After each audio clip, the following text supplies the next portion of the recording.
4 субъекта, 4 действующих лица. Окулист, внук, дедушка и девушка. И не менее действующий объект – ружье. А если есть ружье, надо стрелять, бойко утверждает главный персонаж – доктор. Абсурдистскую комедию Славомира Мражека «Кароль», свободно от привязки к конкретному времени и пространству, Рашид Загидуллин ставит, учитывая колорит национального театра. Толчком, наверное, явилось то, что, репетируя в прошлом году спектакль «Их яблоньки мои», мы с артистами похохмели, повеселились, говорим, что это полный абсурд какой-то. Я говорю, да нет, есть поабсурднее пьесы, и вот одна из них «Кароль Мражека». Никто не верил, что мы за нее возьмемся, поскольку она, наверное, все-таки не является такой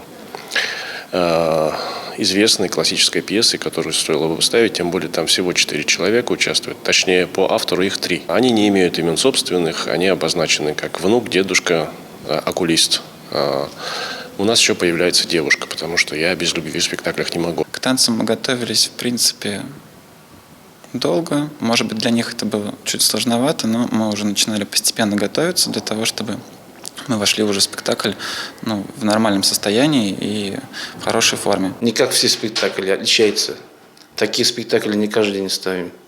И поэтому он и ставить одновременно и сложно, и интересно было. Казанский зритель сможет увидеть премьеру спектакля «Сумасшедший бабай» по пьесе Славомира Мражека 10, 18 и 26 февраля в Театре драмы и комедии имени Карима Тинчурина. Кристина Ималиева, Лилия Климулина, городской телеканал ЮТВ.